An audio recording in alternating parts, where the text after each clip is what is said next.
सो EM waves में हमने energy density बताया था। जो एनर्जी होगा वो इलेक्ट्रिक फील्ड में स्टोर्ड है, मैग्नेटिक फील्ड के फॉर्म में स्टोर्ड है। इलेक्ट्रिक फील्ड के फॉर्म में इतना एनर्जी स्टोर्ड है, मैग्नेटिक फील्ड के फॉर्म में इतना है। और ये अभी U लिखा है एट एनी इंस्टेंट। E उसी इंस्टेंट पे इलेक्ट्रिक फील्ड है। और E और B में रिलेशंस जानते हो क्या होता है? E नॉट और B नॉट में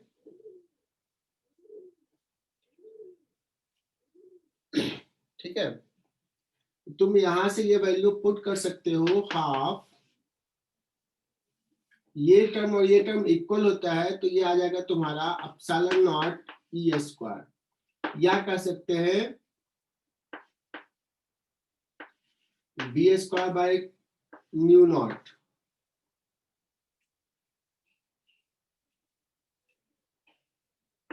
लेकिन E वेरिएबल है बच्चों।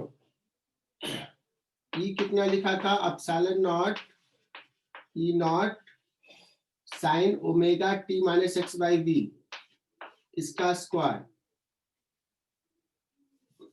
सो अगर हम लोग U एवरेज देखे थे, इट कम्स आउट एज, इसका हाफ हो जाएगा, half epsilon naught E naught square या B naught square by 2 mu not.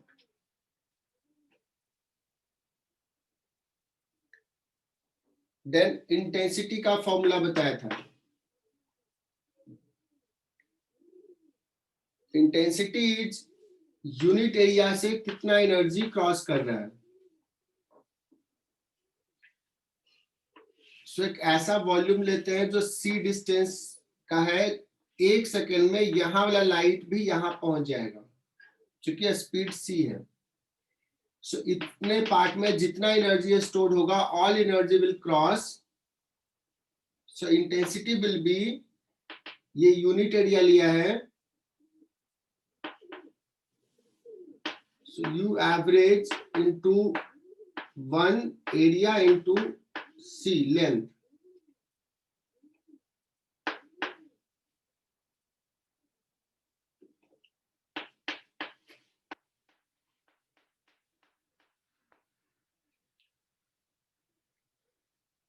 ठीक है,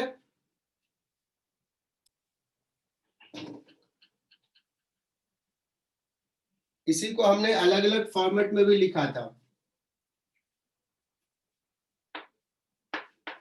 half epsilon naught E naught square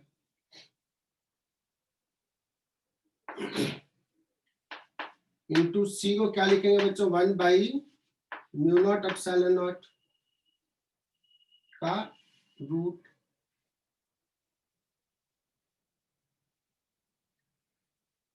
देख लेना अलग अलग फॉर्मेट में तुम्हें आता है डिराइव करना, मैंने लिख दिया था। एक टर्म उस दिन नहीं पढ़ाया था, कहा था नेक्स्ट क्लास में करेंगे, दैट इज पॉइंटिंग वेक्टर। तो हेडिंग डालो पॉइंटिंग वेक्टर। पॉइंटिंग वेक्टर क्या है ये समझाते हैं। ये बताता है कि कितना एनर्जी पर सेकेंड फ्लो करा, इंटेंसिटी से रिलेटेड है और डायरेक्शन भी बताता है। तो हमें जो अभी इंटेंसिटी लिखा था, अभी जस्ट इंटेंसिटी लिख रहा हूं तो क्या रहा? U into C। ये भी एवरेज इंटेंसिटी था बच्चों, दिस इज एवरेज। किसी टाइम पे लिखेंगे U इंटू C। U कितना था? Epsilon naught E square into C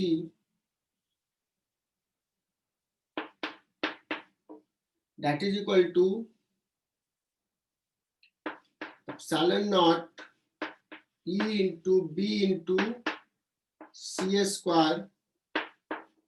ये समझ में आ गया कैसा लिखा? Epsilon naught E B C square is mu not epsilon not.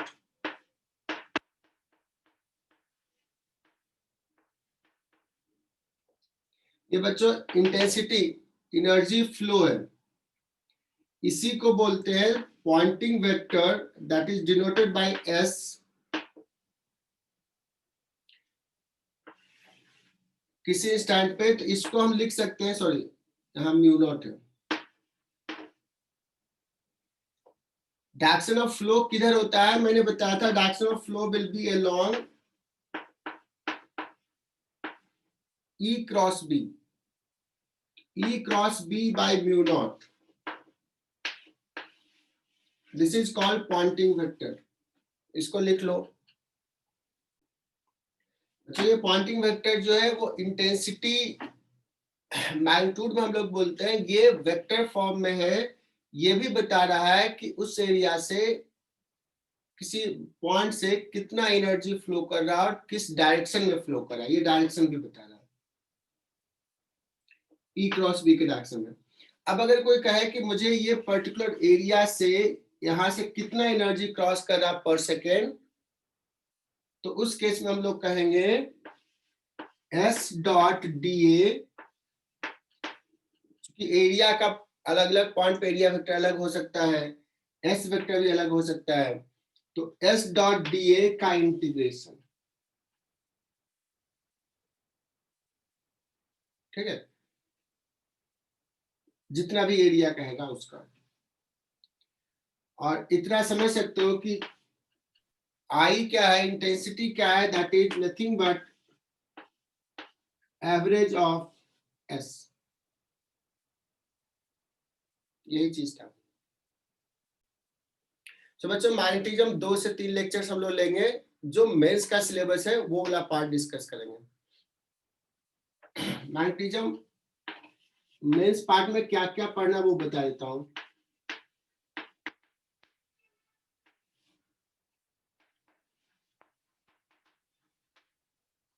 Syllabus क्या है,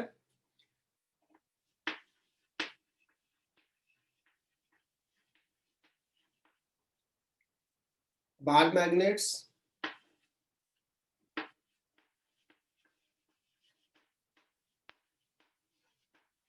अर्थ magnetic field,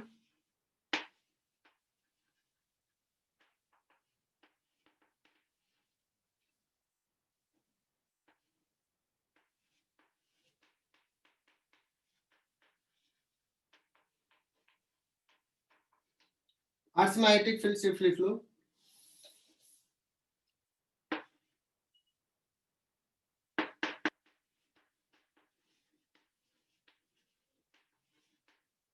there are some instruments, वो डिस्कस करेंगे।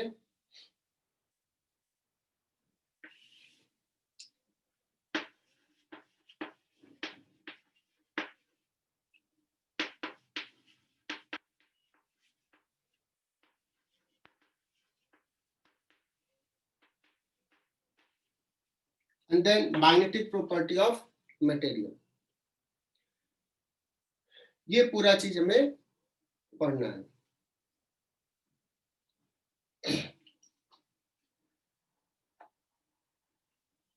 ठीक है,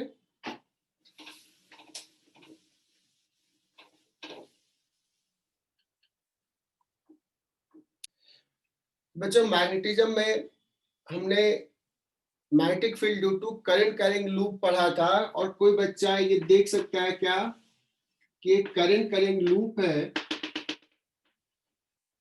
इसके कारण सेंटर से x डिस्टेंस पे, या r ले लेता हूं,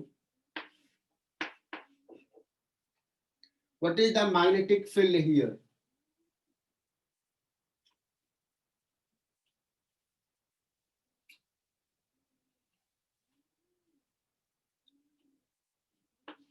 कोई फॉर्मूला अपने नोटबुक से देख के या ऐसे बता सकता है क्या मैग्नेटिक फील्ड होता है, B इज इक्वल टू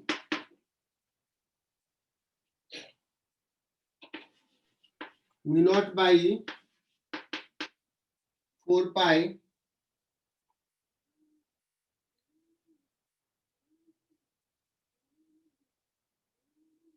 किसी को नहीं भी याद है तो डिराइव कर सकता है।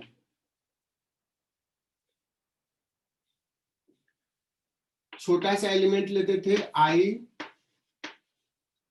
dl और उसके कारण आइडियल क्रॉस आर, ये वाला डिस्टेंस आता था r square plus capital R square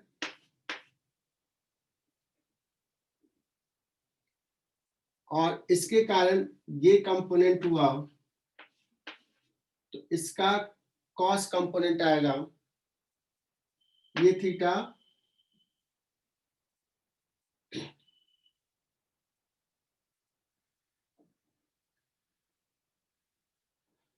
तो अगर मैं इसको थीटा लिखूं ये थीटा हो जाता है, तो इसका sign component.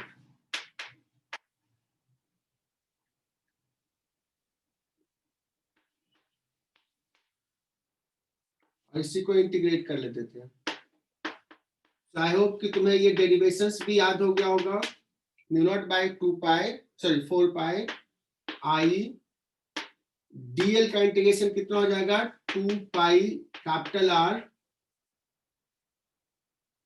Upon sine theta कितना लिखेंगे, sine theta will B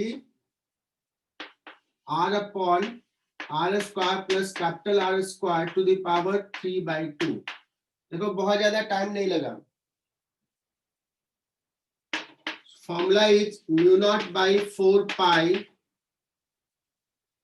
I into 2 pi r square. Pi r square is the area of this loop divided by r square plus capital R square to the power 3/2. I into area का हम लोगों ने क्या define किया था, magnetic moment. So magnetic field is direction से अगर discuss करें तो ऐसे जा रहा करंट, यहां पे फील्ड इधर है, म्यू नॉट बाई 4 पाई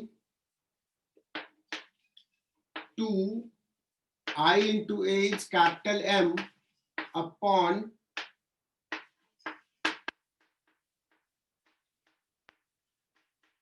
देखो एकदम बेसिक से डिराइव कर दिया, तो इस फॉर्मूला में किसी को दिक्कत नहीं होगा। If R is much much greater then R, ये भी बताया था उस समय भी, mu naught by 4 pi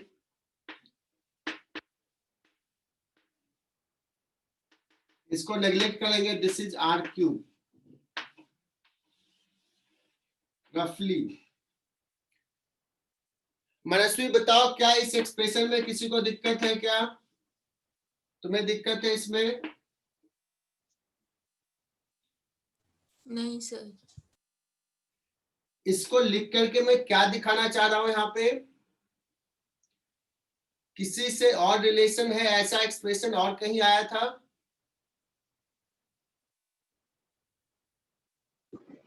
electric dipole moment में था सर वो। बहुत बढ़िया, तेजस ने बताया कि इलेक्ट्रिक डायपोल मोमेंट वाले में भी यही था।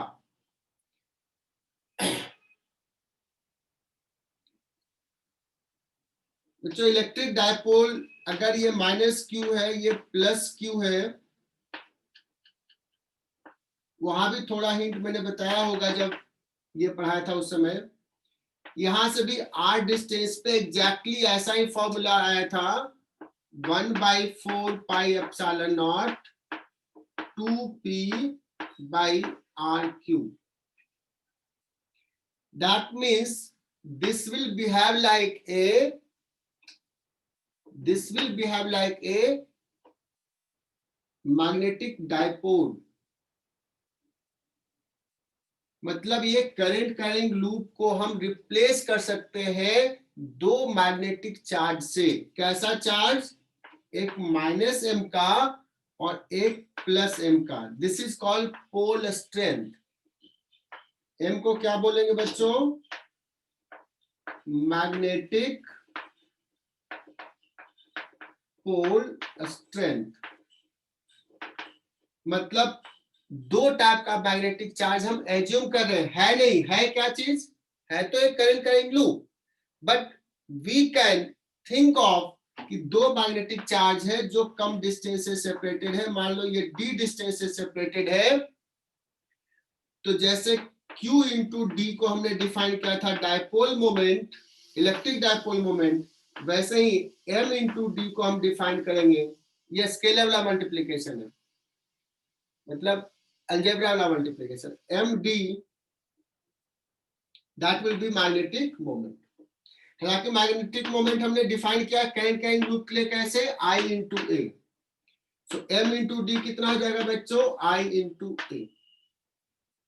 तो ये हमारे एजम्पशंस में है नहीं, ऐसा कोई मैग्नेटिक चार्ज नहीं। तो मैं फिर से बोल रहा हूं, दो मैग्नेट और कितने मैग्नेटिक चार्ज कंसीडर किए, दो। एक करंट कैरिंग लूप को दो मैग्नेटिक चार्ज से रिप्लेस किया, -m प्लस m, वास्तविकता में तो एक भी नहीं है। और जब कंसीडर करेंगे तो दो एक साथ ही कंसीडर करना पड़ेगा, एक से नहीं करेंगे। तो अगर हम जब भी कंसीडर करेंगे तो हमेशा दो पोल रहेगा, मतलब monopole does not exist. Actually में कोई पोल एग्जिस्ट नहीं करता, इसको जस्ट रिप्लेस करते हैं, करंट कैरिंग लूप है। आई होप कि मैंने ये समझा दिया, कि यहां तक लिख लो। लेकिन बच्चों यहाँ पे मैग्नेटिक डायपोल और इलेक्ट्रिक डायपोल में बहुत बेसिक डिफरेंस आएगा। फील्ड लाइंस का देखना, यहाँ पे फील्ड लाइंस कैसा होगा इसमें, मैं यहीं पे ड्रॉ कर रहा हूं, तुम अलग से ड्रॉ करना। ऐसे जा रहा है तो फील्ड लाइंस ऐसा है, magnetic field lines makes close loop,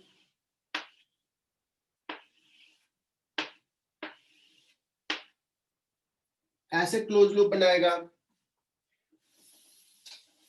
So if we replace this by 2,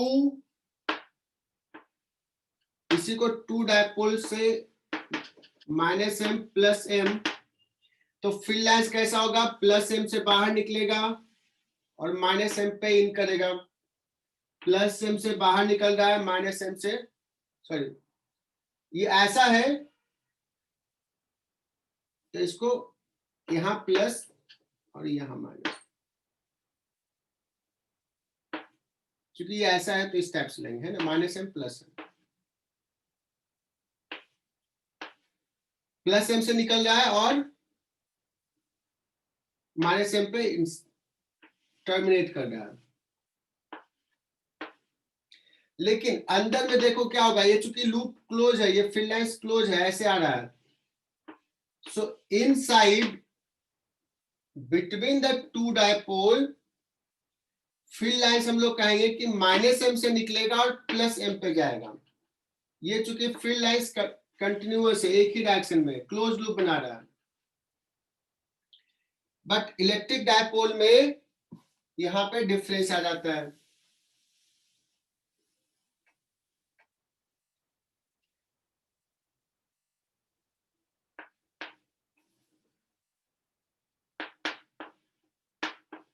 अगर सपोज ऐसा लिखा है तो फील्ड लाइंस ऐसे बाहर निकला, ये सेम ही रहेगा,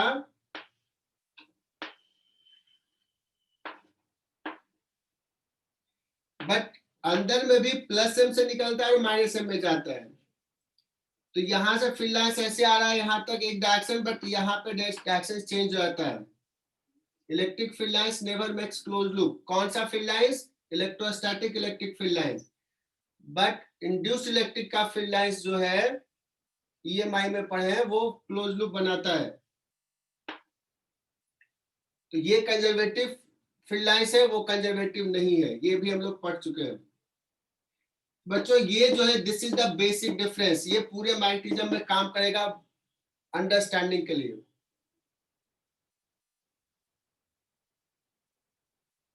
और मैं यहाँ पे छोटा सा हिंट भी दूंगा कैसे काम आएगा। ये दोनों डायग्राम जरूर ड्रॉ कर लेना, दिस इज कंटिन्यूअस ऐसा, ऐसे, और ये इधर।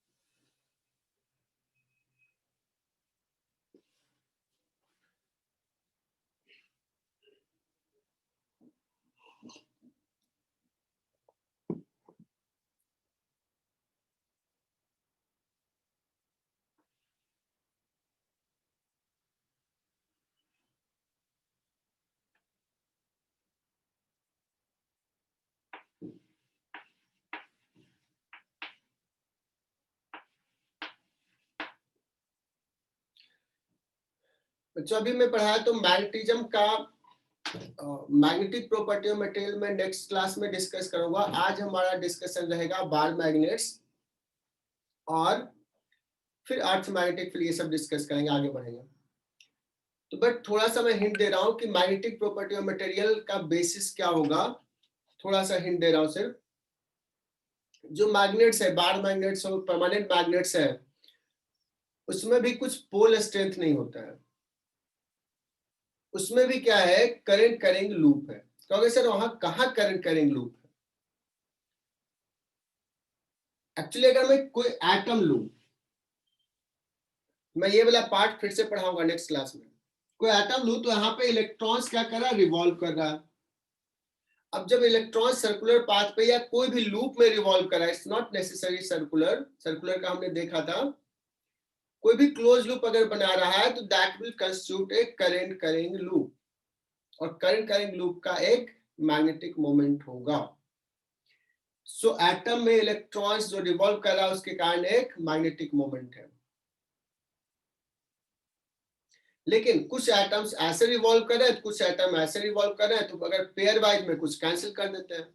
लेकिन किसी एटम में अगर अनपेयर्ड है तो उसका एक, उस एटम का एक मैग्नेटिक मोमेंट होगा। तो अगर कोई भी हम मटेरियल लिए, बल्क लिए, उसमें बहुत सारे एटम है, हर एटम का एक मैग्नेटिक मोमेंट होगा। लेकिन वो क्या होता है, जनरली रैंडमली ओरिएंटेड होता है, तो नेट वॉल्यूम क्या हो जाता है, नेट वॉल्यूम का मैग्नेटिक मोमेंट हो जाता है 0। ये पार्ट में डिस्कस करूंगा और डिटेल में यही चीज। लेकिन अगर सोचो कि सारे एटम ऐसे ओरिएंटेड हो कि सबका मैग्नेटिक मोमेंट एक ही डायरेक्शन में हो जाए,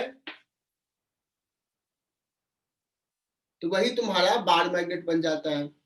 सारे नहीं, मैक्सिमम बहुत सारे हो एक ही डायरेक्शन में, तो सबका डायरेक्शन एक होगा, तो सब मिला मिला करके, बहुत सारे मिल करके एक बड़ा सा मैग्नेट बन जाता है।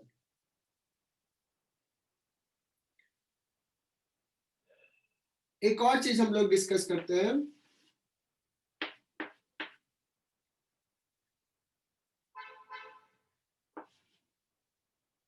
कि अगर सपोज कोई मटेरियल है जिसमें मैग्नेटिक मोमेंट जो है दैट इज रैंडमली ओरिएंटेड,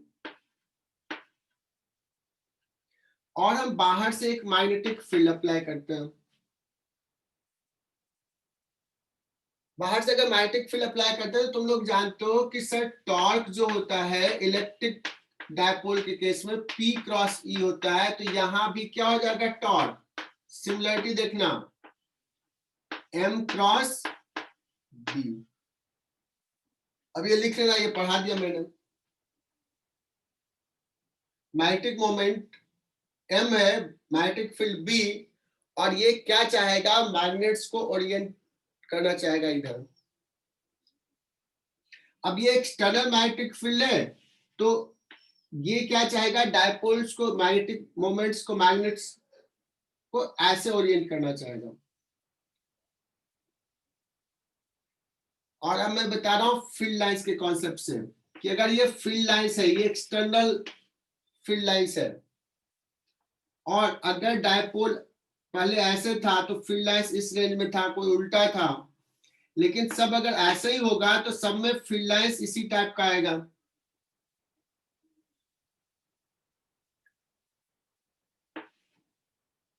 सो यहां पे भी इसके कारण फील्ड लाइंस एक और हो जाएगा इधर, किसके कारण, ये डायपोल के कारण, मैग्नेटिक डायपोल के कारण, और एक्सटर्नल फील्ड भी इधर है। सो दोनों का डायरेक्शन सेम हो जाएगा। सो अगर ये ओरिएंटेशन हुआ है, सो इस मटेरियल में फील्ड लाइंस बढ़ जाएगा, मतलब जो एक्सटर्नल मैग्नेटिक फील्ड है वो प्लस ओरिएंटेशंस के कारण और फील्ड लाइंस बढ़ जाएगा। बिकॉज अगर मैं कह रहा हूं कि ऐसा है, ये डायपोल मोड का डायरेक्शन माइनस एम से प्लस एम होगा, तो मटेरियल के बीच में भी देखो ऐसा है फील्ड लाइंस। तो बेसिक डिफरेंस देखना कि अगर डायपोल ओरिएंटेशन हुआ है because of the external field, तो यहाँ पे फील्ड लाइंस क्या हो जाएगा, बढ़ जाएगा। जबकि इलेक्ट्रिक फील्ड में, डाइलेक्ट्रिक्स में तुम लोग बताओगे कि ये डायपोल्स ओरिएंटेशन होता है, यहाँ पे माइनस चार्ज जमा हो जाता है, यहाँ पे प्लस। इलेक्ट्रिक फील्ड अगर इधर अप्लाई किए थे तो इधर इलेक्ट्रिक फील्ड क्या हो जाता था, इधर जनरेट होता था ओरिएंटेशन के कारण, अरेंजमेंट के कारण। मुझे लग रहा है समझ में आ रहा होगा, इधर जनरेट होता था बिकॉज ऑफ पोलराइजेशन बताया था। सो एक्सटर्नल फील्ड अप्लाइड इधर, ओरिएंटेशन के कारण इधर, तो नेट फील्ड जो होता था वो कम हो जाता था, और वो कम होके ई नॉट बाई कुछ कम होता था, फैक्टर के हो जाता था, और इसी के को डाइलेक्ट्रिक कांस्टेंट बोलते थे, के इज मोर देन 1। बट अब बताना कि मैग्नेट के केस में, मैग्नेटिज्म में अगर हम एक्सटर्नल फील्ड अप्लाई करेंगे तो क्या होगा, मैग्नेटिक फील्ड और बढ़ जाएगा। और उसका बेसिस क्या था, because magnetic field lines makes close loop. जितना ज्यादा ओरिएंटेशन होगा मैग्नेटिक फील्ड उतना ज्यादा बढ़ेगा। तो ये चीज मैं डिस्कस करूंगा नेक्स्ट क्लास में, जस्ट हिंट दे दिया। कुछ कुछ समझ में आया बच्चों ये? चलो अब हम लोग आ जाते हैं बाद मैग्नेट्स पे डिस्कस करेंगे। एटॉमिक लेवल पे मैं फिर से मैग्नेटिक प्रॉपर्टी ऑफ मटेरियल बताऊंगा, तो ये डिटेल में डिस्कस करूंगा।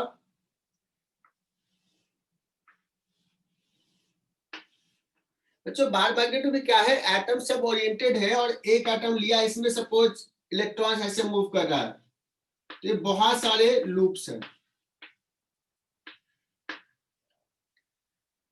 तो एक डायपोल ये है, एक डायपोल ये, एक डायपोल ये है। ऐसे हम लोग कहेंगे कि बहुत सारे डायपोल्स मिलकर के एक बड़ा सा डायपोल बना लिया। तो -m + m का एक हो गया, -m + m का ये हो गया, ऐसा होता है। अब देखो इसके बगल में भी -m + m है, तो ये दोनों मिलके इफेक्टिवली लगेगा 0 है, और ये -m, तो यहाँ पे इफेक्टिवली क्या हो जाएगा बच्चों कि ये एक m0 का ये पूरा हो गया जितना ये सरफेस पे है, और ये हो जाएगा m0 का ये -m0, ये +m0।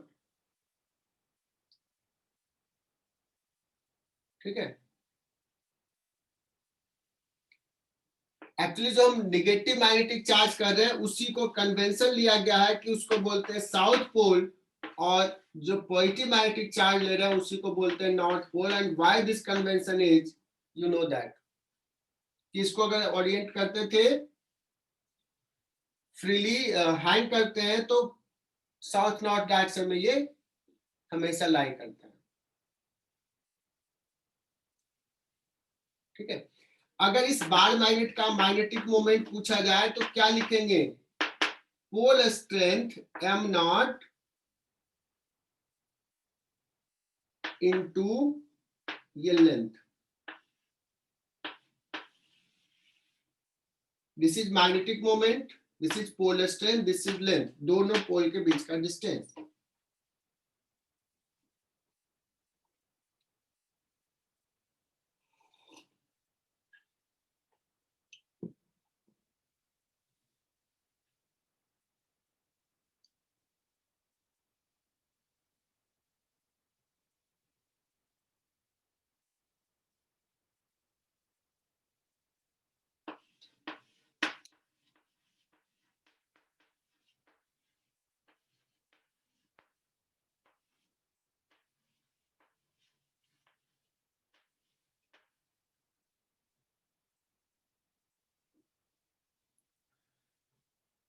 देखो ये एग्जैक्टली जो हम लोग बार मैग्नेट की बात कर रहे हैं ना,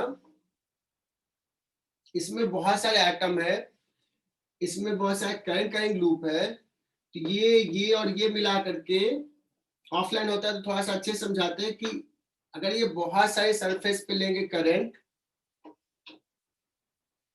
तो ये लगेगा ना कि ओवरऑल एक करंट ऐसे जा रहा है, एक करंट ऐसे जा रहा है।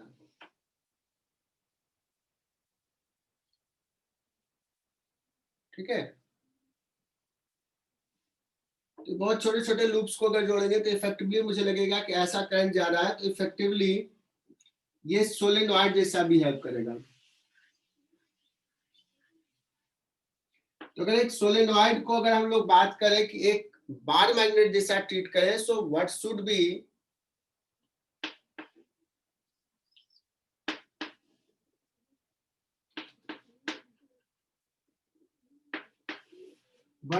pole strength? What should be pole strength? And what will be the magnetic moment? तो हम लोग पोल स्ट्रेंथ क्या बोलेंगे बच्चों कि देखो एक लूप का, सारे बच्चे यहां पे देखना, स्मॉल m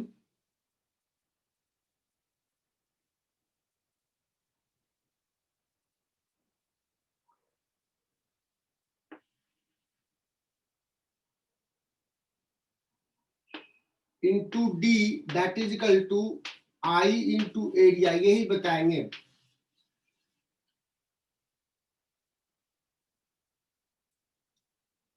अब ये थोड़ा समझने वाली बात है कि m into d तो मुझे ये पता है, लेकिन d क्या लूं, m क्या लूं, दोनों का प्रोडक्ट पता है। कोई हिंट देगा कि सर इसमें से कैसे निकालें?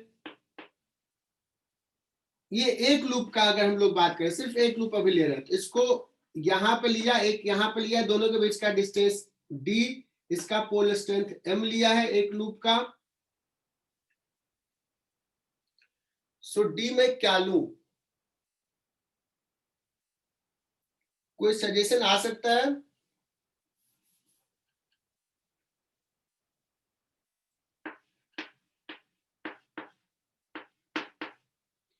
मैं कहूंगा कि तुम कहोगे सर ऐसा मानो कि एक ये सब प्लेस्ड है, तो बहुत सारे छोटे छोटे मैग्नेटिक डायपोल्स प्लेस्ड हैं। कितने डायपोल्स? जितने नंबर ऑफ लूप होंगे। नंबर ऑफ लूप्स कितना है? n, small n into l, because unit length में n लूप्स है।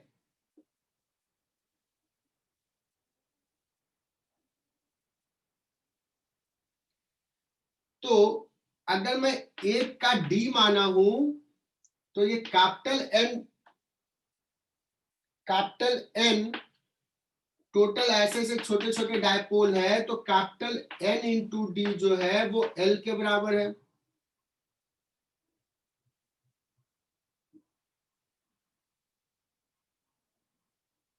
सही लिख रहा हूं?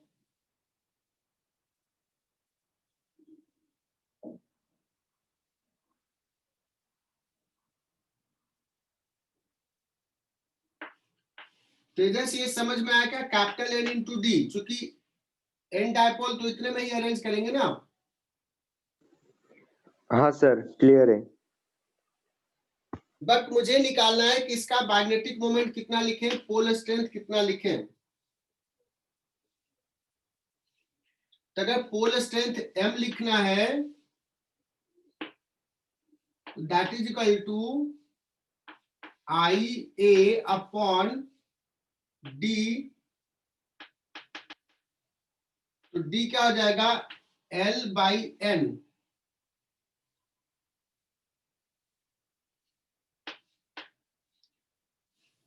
तो ऐसे लिख लूं,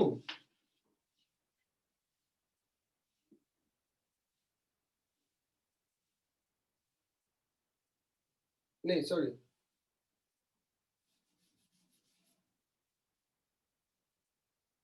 IA by D,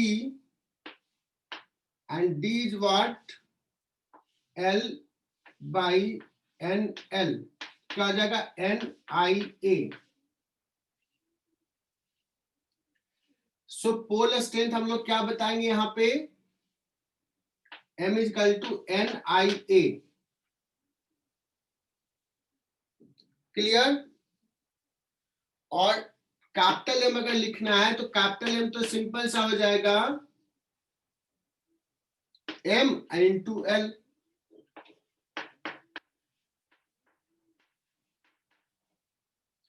so this is solenoid का मैग्नेटिक मोमेंट। मैं फिर से बोल रहा हूं, सोलेनॉइड को as a bar magnet treat करेंगे तो उसमें what will be dipole moment, what will be the pole strength. मैंने एक लूप को अगर ट्रीट करें तो ये -m + m से रिप्लेस करेंगे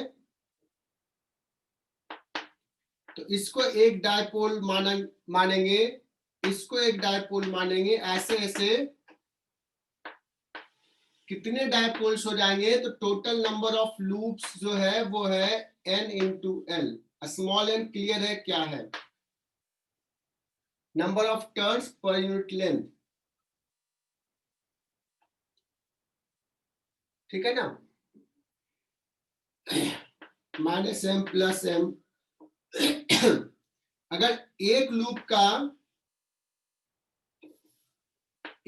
का पोल स्ट्रेंथ m लिया, इसके बीच का डिस्टेंस d लिया तो ये हो जाएगा इस पोल का magnetic moment I into A। मेरा टारगेट था एक पोल का पोल स्ट्रेंथ का वैल्यू कितना होगा, तो दिक्कत ये आ रही थी कि हम d क्या लें। m into d पता है, m और d इंडिपेंडेंटली नहीं पता था, तो हमने क्या लगाया, ये सारे को अगर हम एक मान लिए तो ये लेंथ जो है टोटल L है, L में कितने डायपोल्स है N, तो N into D कितना हो जाएगा L,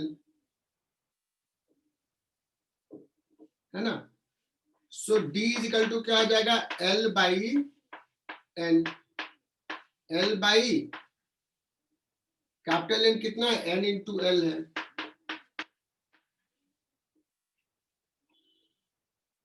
ठीक है? सो स्मॉल m कितना आ गया बच्चों,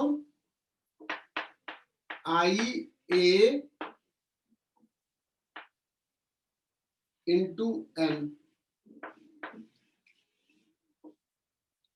अगर ये सबको एक साथ ले लेंगे तो ये एग्जैक्टली कैसा मुझे दिखेगा, ये मुझे दिखेगा कि ये स्मॉल m एक यहाँ पे और एक +m यहाँ पे है, तो ये सारे छोटे छोटे डायपोल को अगर एक डायपोल माना तो ये बड़ा सा जो बार मैग्नेट जैसा होगा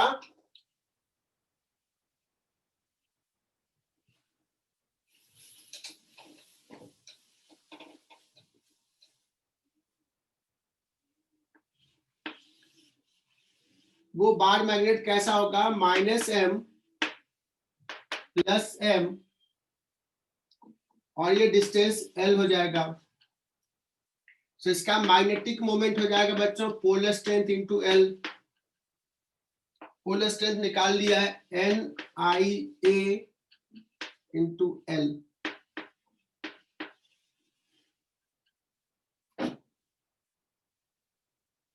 यहां तक क्लियर?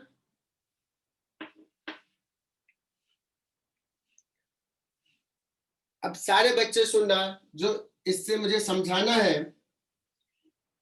कि अगर एक बार मैग्नेट है, if we cut this bar magnet by 2 half, तो इस हाफ में तुम लोग जानते हो और यहां से समझ सकते हो कि ये -m यहां रहा और ऐसे कट किए, तो ऐसा नहीं कि सिर्फ 1 पोल आता है, एग्जैक्टली ये बहुत छोटे छोटे मैग्नेटिक डायपोल्स थे, तो यहाँ -m तो यहाँ पे अपने आप +m हो जाएगा, और दूसरा भी ऐसा हो जाएगा -m + m। ये क्लियर हुआ क्या? हाँ सर। तो अगर इसको कट कर दिए तो ये एक मिलेगा, और ये जो मिलेगा ये part that is again a dipole, monopole exist नहीं करेगा। और इसका अगर मैग्नेटिक मोमेंट में पूछूं कितना हो जाएगा m डैश, तो इस केस में समझने वाली बात एकदम ध्यान से सुनना। अगर हमने ऐसे कट किया so what will happen, pole strength will remain same, ये लेंथ हाफ हो गया, लेंथ हाफ हो गया, इसलिए मैग्नेटिक डायपोल मोमेंट कितना हो जाएगा, हाफ हो जाएगा। तो एकदम ध्यान से सब सारे बच्चे समझ जाएंगे। If we cut a magnet like this perpendicular to the length, then उस बार मैग्नेट का pole strength will remain same, length कम हो रहा है इसलिए मैग्नेटिक मोमेंट कम हो जाएगा। हाफ हाफ कर दिया तो हाफ हो जाएगा, 1/3 कर देंगे तो 1/3 हो जाएगा। Is it clear to all?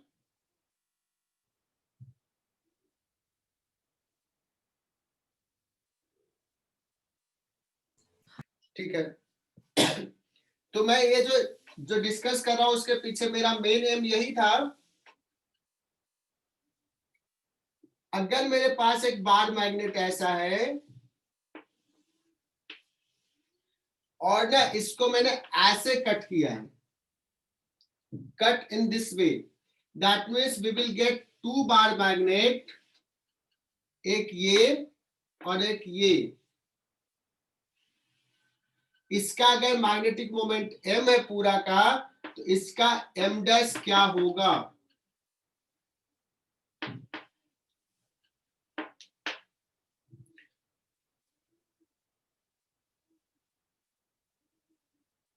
और बच्चों ये जरूरत है, ये सबको समझ में आना चाहिए, बहुत ही छोटा सा चीज है, इनफैक्ट बच्चे खुद से भी समझ सकते हैं अगर मैंने नहीं पढ़ाया तो भी, बट मैं बता भी रहा हूं।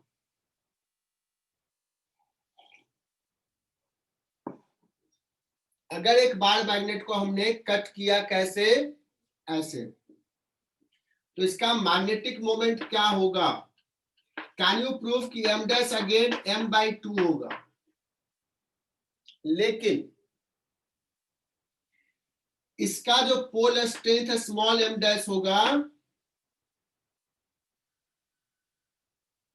वो पोल स्ट्रेंथ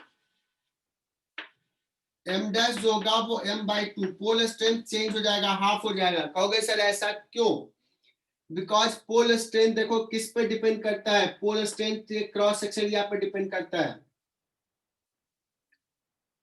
तो क्रॉस सेक्शन एरिया हाफ हो गया इसलिए पोल स्ट्रेंथ हाफ हो जाएगा। तो in this case pole strength become half but length will remain same, तो मैग्नेटिक मोमेंट हाफ हो जाएगा। So is it clear to all, या किसी को दिक्कत इसमें?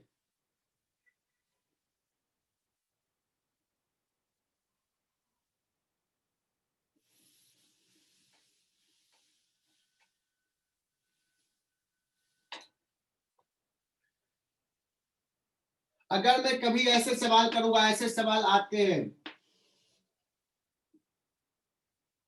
कि एक बार मैग्नेट था, इस बार मैग्नेट का moment of magnetic moment m है और इसका अपने मिड पॉइंट के about moment of inertia I है, जरूरत इसी की पड़ेगी बट डिफरेंट तरीके से पूछा जाएगा। एक बार मैग्नेट है जिसका मैग्नेटिक मोमेंट m है और मोमेंट ऑफ इनर्शिया आई है, मास नहीं, मैग्नेटिक मोमेंट। इसको क्या किया, किसी ने ऐसे कट किया और फिर एक के ऊपर एक रख दिया, अब ये हमारा सिस्टम हो गया, इसको कट किया और इसके ऊपर रख दिया। अब इसके जो बाइसेक्टर के about moment of inertia I dash है और मैग्नेटिक मोमेंट m डैश है, कोई बता सकता है कि आई डैश क्या होगा आई के टर्म में, m डैश क्या होगा m के टर्म में?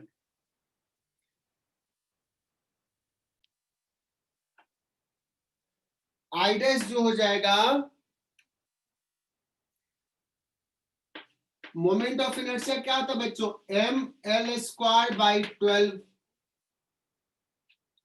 और अगर हम इसकी और इसकी बात करें, ये भी रॉड ये भी रॉड, लेकिन इसका लेंथ l, इसका लेंथ l/2, लेंथ हो गया हाफ, तो मोमेंट ऑफ इनर्शिया तो मुझे लगता है कि हो जाएगा हाफ। सॉरी 1/4 नहीं, मास तो सेम रह गया, क्योंकि ये दोनों सिस्टम की बात कर रहे हैं।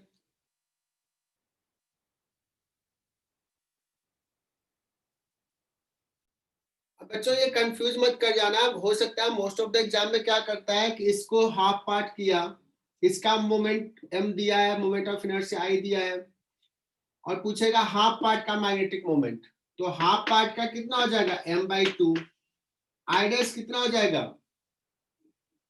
मनस्वी बताओ I डैश कितना हो जाएगा?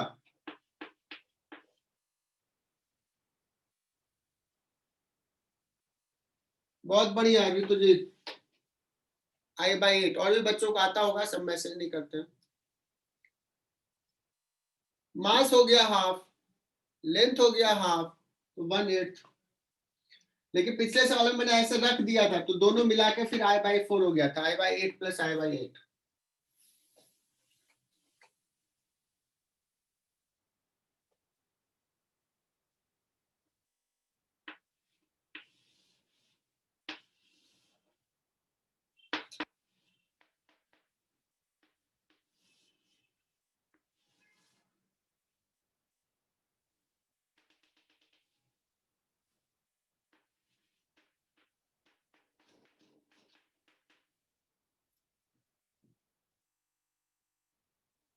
इसको ऐसे कट किया, magnetic moment m/2, moment of inertia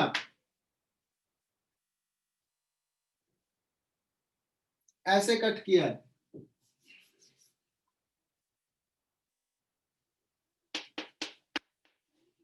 समझ में आ रहा है डिफरेंस? ये बहुत छोटी सी चीज है यार बच्चे, तुम खुद से ही कर सकते हो, इसमें मेरी जरूरत नहीं है। सोचो ये तो बोनस दे रहे हैं हम, ये सब बता दे रहे हैं।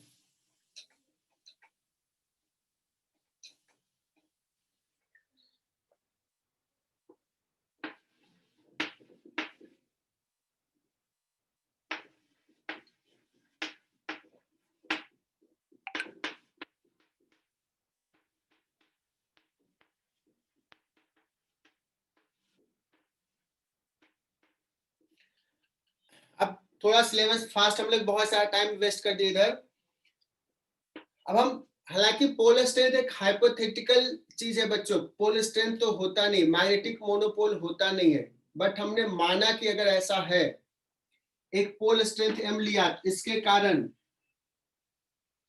r डिस्टेंस पे मैग्नेटिक फील्ड कितना होगा, तो that is μ0/4 into m/r²। Pole strength positive pole है, पॉजिटिव को ही हम लोग नॉर्थ पोल बोलते हैं, तो उसके कारण अवे होगा r कैप, अगर निगेटिव रहेगा तो इधर रहेगा। ऐसा हम ट्रीट करेंगे। क्लियर?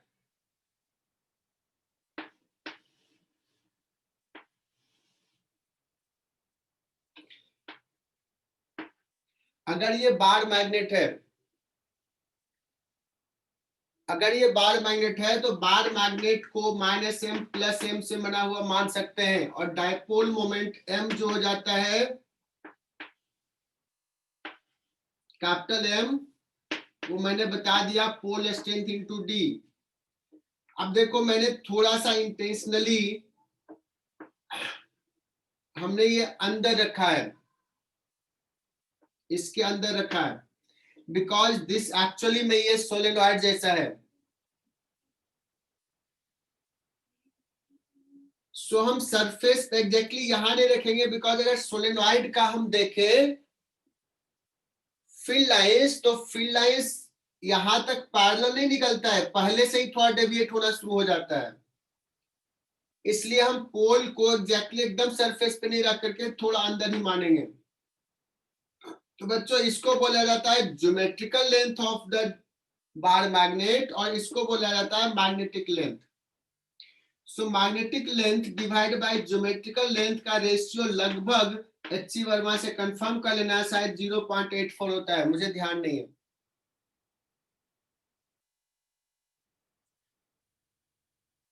और ऐसा क्यों कर रहे हैं, बिकॉज ये अगर सोलेनॉइड जैसा ट्रीट किया तो इस सोलेनोइड को एक्चुअली यहाँ और यहाँ नहीं मान करके इसका जो फील्ड है इसका देखेंगे तो डेविएशन पहले से ही होना शुरू हो जाता है एंड इफेक्ट के कारण। ऐसा नहीं कि ये पैरेलल यहाँ तक आएगा फिर डेविएट करेगा, इसलिए अगर पोल माने तो हम यहाँ मानेंगे। Is it clear? Geometrical length, magnetic length.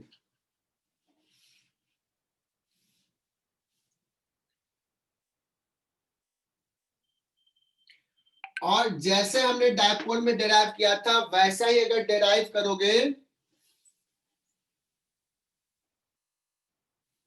ये लिख लिया होगा,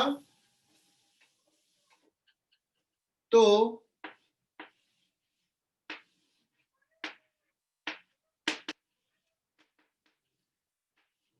इससे r डिस्टेंस पे कितना मैग्नेटिक फील्ड होगा, इसको क्या बोलते हैं?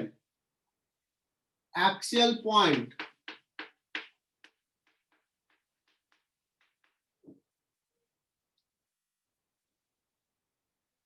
So magnetic field because of this bar magnet, directly मैं लिख रहा हूं म्यू नॉट, तुम लोग भी लिख लो, mu not by 4 pi 2m by r cube, जहां पे ये लेंथ के कंपैरिजन में r मच मच ग्रेटर है, डायरेक्शन मैग्नेटिक मोमेंट के डायरेक्शन में होगा। But what about equatorial point?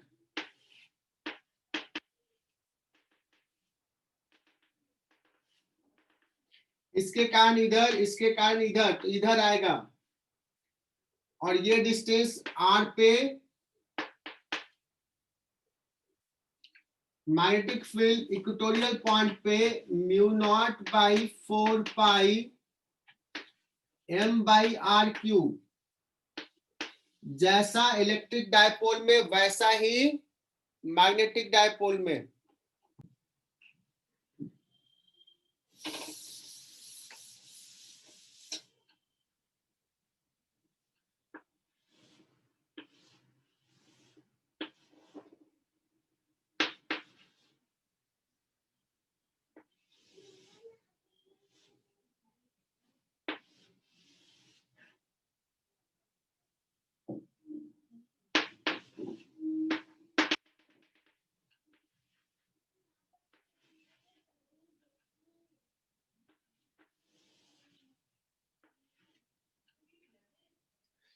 बच्चों अगर मैंने क्या किया, 2 बार मैग्नेट रख दिया,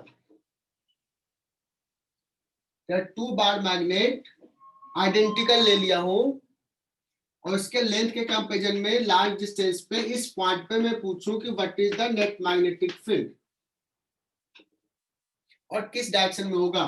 बट यहाँ पे मैं बता रहा हूं कि ये तुम्हारा हो गया साउथ पोल, ये हो गया नॉर्थ पोल, ये हो गया साउथ पोल, ये हो गया नॉर्थ पोल।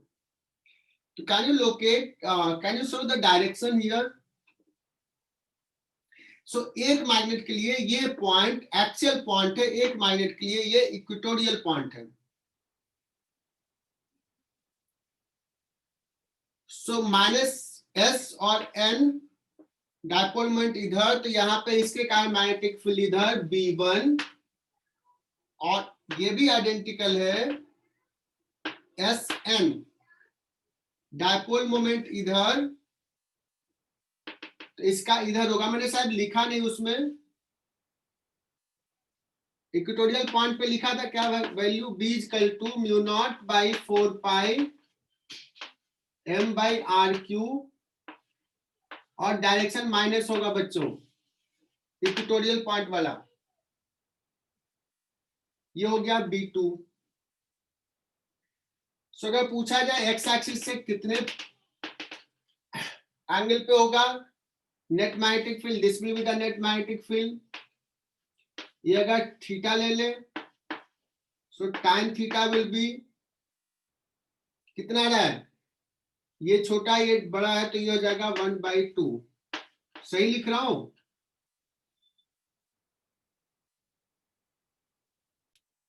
अगर कोई पूछे डायपोल मोमेंट जो है वो एक वेक्टर क्वांटिटी है,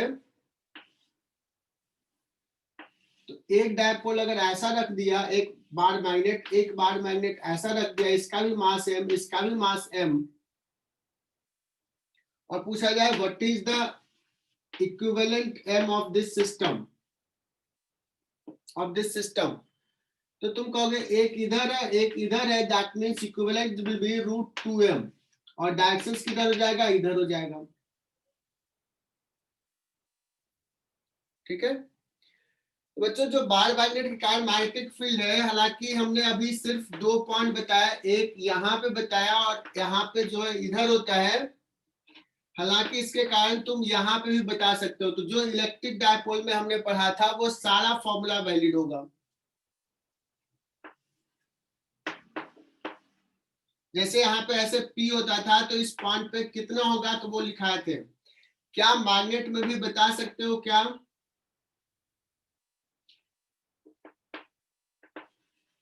अगर इधर है यहां से डायपोल मोमेंट से थीटा एंगल पे what will be the magnetic field at distance r, तो शायद वहां पे मैंने बताया है कि इसको क्या कर लो, 2 पार्ट में बांट लो, इधर हो जाएगा m cos थीटा और इधर हो जाएगा m sin theta. m cos theta और m sin theta.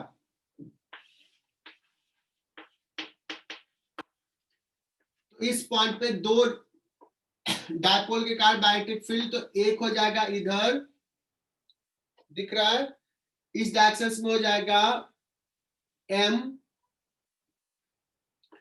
cos theta 2m cos theta divide by r cube mu naught by 4 पाई, और बच्चों एक हो जाएगा, ये इधर है, इधर डायरेक्शन, तो इसका इधर हो जाएगा, और ये टर्म आ जाएगा mu not by 4 pi m sin theta upon r cube. क्या ये रिकॉल कर पा रहे हो इन दोनों को? ऐसा ही इलेक्ट्रिक डायपोल में भी किया था, तो काइंड ऑफ थिंग कि तुम्हें रिवीजन हो रहा है, लेकिन अगर वो एकदम कुछ भी नहीं याद है तो ना वो समझ में आएगा ना ये समझ में आएगा, तो मुझे थोड़ा और डिटेल में पढ़ाना पड़ेगा। और नेट जो फील्ड होता था इन दोनों का रिजल्टेंट इधर, और ये मैंने एंगल फाई निकलवाया था, किस आर से कितने एंगल पे होगा, ये सब जाकर नहीं तो एक बार देख लेना, नोटबुक आज ही रिवाइज कर लेना।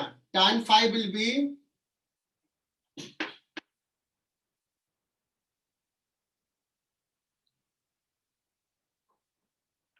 ये वाला अपॉन ये वाला, तो ये 1/2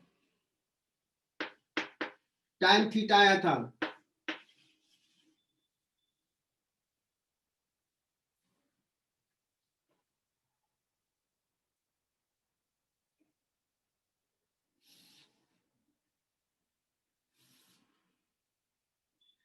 तो मैग्नेटिक फील्ड बच्चों हम लोगों ने बता दिया।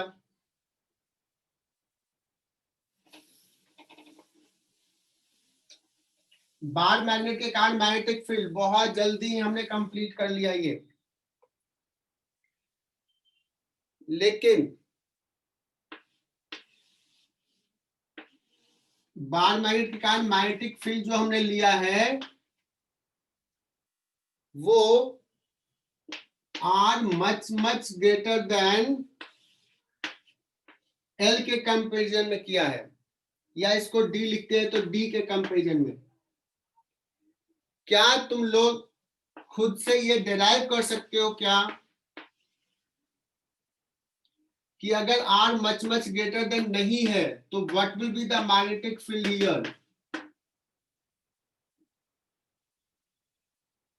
ये कंपेरेबल है, तो वो फॉर्मूला सिंपल सा नहीं आएगा, तो तुम्हें क्या करना पड़ेगा, ये तुम्हारा होमवर्क देते हैं, तुम लोग अभी लिखना, मैं छोटा सा हिंट देता हूं, यहाँ पे निकालना ये डिस्टेंस r पे, तो इस पॉइंट पे मैग्नेटिक फील्ड लिखोगे प्लस m के कारण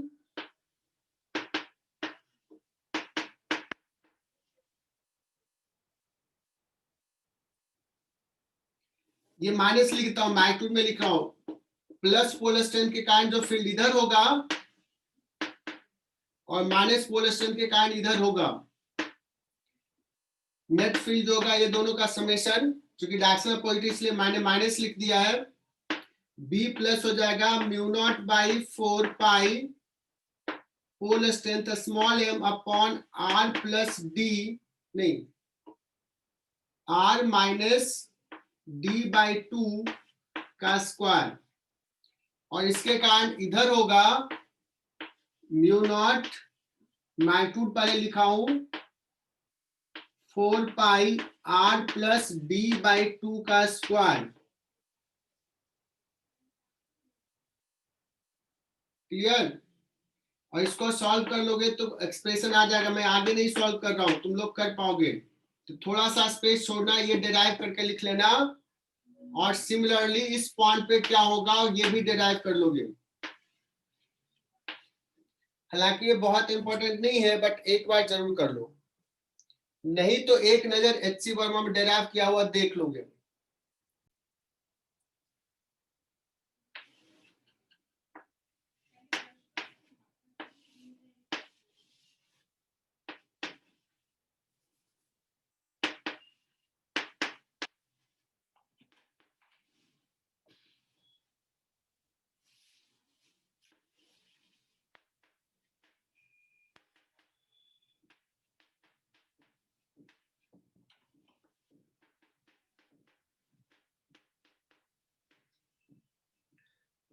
बच्चों ये भी लिख लेना, अगर इसका मैग्नेटिक मोमेंट m इधर है, मैग्नेटिक फील्ड इधर है, तो टॉर्क लगेगा m cross b। Similar way में समझ सकते हैं।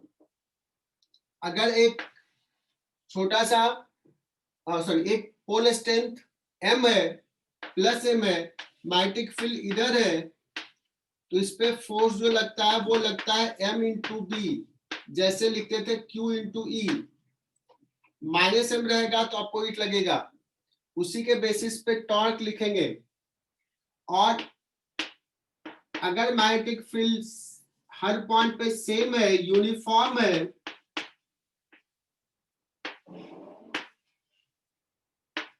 तो फोर्स क्या हो जाएगा बार मैग्नेट पे? 0, क्योंकि जितना प्लस एम पे उतना ही माइनस एम पे अपोजिट डायरेक्शन में, बट टॉर्क इतना होगा। तो ये कॉन्सेप्ट क्लियर, ये कॉन्सेप्ट क्लियर, ये कॉन्सेप्ट क्लियर। बच्चों कटिंग ऑफ बार मैग्नेट हमने बता दिया। अब एक बड़ा फेमस सवाल होता है, एक बार मैग्नेट है उसको क्या कर दिया? बेंड कर दिया है। इसका मैग्नेटिक मोमेंट m है। If this bar magnet is bent into a semicircular form,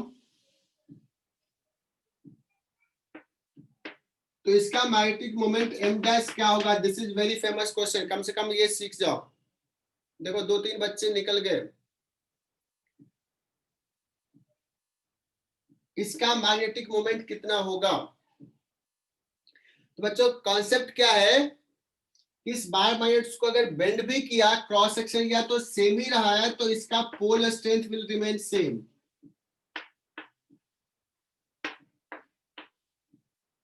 pole strength same है, बट इसका डिस्टेंस चेंज हो गया है, डिस्टेंस चेंज हो गया है।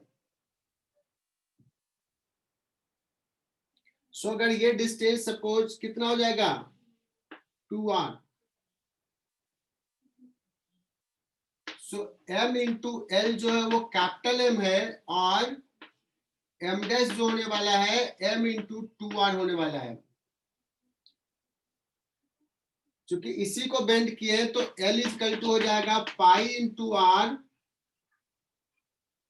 यहां से लिख लेंगे m into 2 into r equal to L by pi, that is equal to 2m by pi.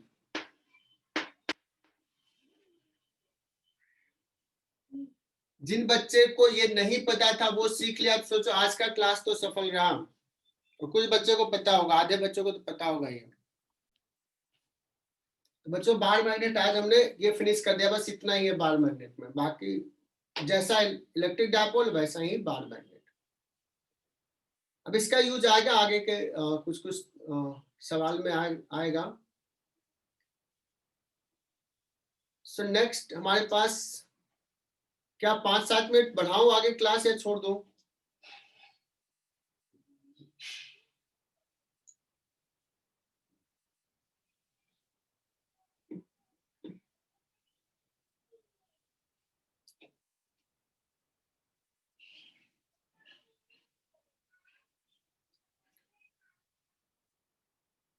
Next class है आज तुम्हारा अभी इसके बाद? यस